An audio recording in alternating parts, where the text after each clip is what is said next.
96 people initially brought into the courtroom today to serve as potential jurors, but ultimately none of them were picked. And we have team coverage of reporters covering the day's events at the courthouse in Lower Manhattan. Arthur Chan has been keeping an eye on protesters and any security concerns. But first we go to Morgan McKay with the latest on what happened today in court. Morgan.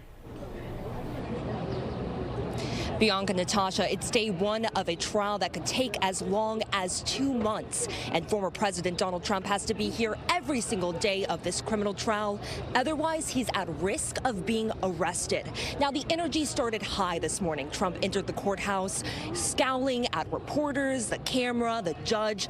But as the day went on, you could see that energy start to dip. Trump even nodding off at one point. Now, take a look at this video here. Trump entering the courtroom at around 9:30 this morning.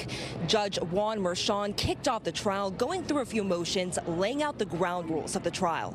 Trump is charged with 34 counts of falsifying business records related to hush money payments his former lawyer Michael Cohen made to adult film star Stormy Daniels before the 2016 presidential election. Trump has pleaded not guilty to all charges. Now, the judge ruled this morning that he will allow prosecutors to introduce evidence showing that Trump allegedly conspired with Cohen and an executive at the National Enquirer to suppress damaging stories about Trump before the election. Judge Merchan also ruled that he will allow prosecutors to introduce evidence related to Karen McDougal, a former Playboy model who has claimed to have an affair with Trump. But the judge says that he is not allowed to say that Melania Trump was pregnant at the time of the alleged affair. So after lunch, jury selection began. The first group of 96 jurors entered the courtroom, many of them craning their necks, trying to get a glimpse of Trump even looking back at them, smiling. Now, the privacy of all the jurors is being protected. So inside the actual courtroom was a group of 6 reporters who acted as a pool.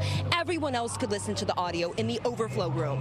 Out of the 96 jurors, more than 50 raised their hands immediately to indicate they couldn't be partial in the trial. According to a pool reporter, one prospective juror leaving the courtroom was heard in the hallway saying, quote, "I just couldn't do it." Jury selection is expected to last around 2 weeks.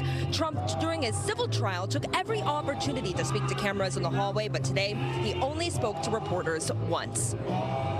This is political persecution. This is a persecution like never before. Nobody's ever seen anything like it. And again, it's a case that should have never been brought. It's an assault on America. And that's why I'm very proud to be here. This is an assault on our country. Now, there is a gag order in place prohibiting Trump from speaking about witnesses in this case. But over the weekend, Trump made 3 social media posts about Michael Cohen, his former lawyer. Now, prosecutors are asking that the judge fine Trump $1,000 for each post. The judge says that he's going to review this in a hearing next Tuesday at 9:30. Reporting live, I'm Morgan McKay. Bianca, Natasha, back to you.